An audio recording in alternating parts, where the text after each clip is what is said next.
Hello friends, methi matar malai బిర్యానీకి, చపాతీకి, పరాటాకి super combination. Stove వెలిగించి pan పెట్టుకొని 1 కప్పు మెంతి కూరని ఇలా వేయించుకొని ఫ్రై చేసుకొని తీసుకోవాలి. అదే ప్యాన్లో ఒక పెద్ద ఆనియను, 4 పచ్చిమిర్చి వేయించుకోవాలి.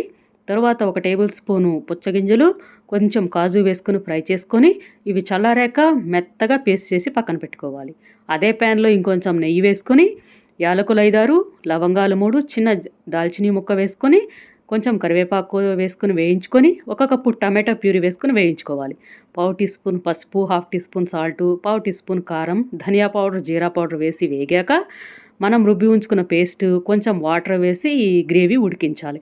ఇది కాస్త దగ్గర పడ్డాక 1 కప్పు ఉడికించిన బఠానీ, మెంతి కూర వేయించుకున్నది వేసుకొని కొంచెం సేపు ఉడికించాలి. ఫైనల్గా కొత్తిమీర, 1 కప్పు ఫ్రెష్ క్రీమ్ వేసి 1 నిమిషం పాటు ఉడికించి సర్వ్ చేసుకుంటే మేథీ మటర్ మలై రెడీ.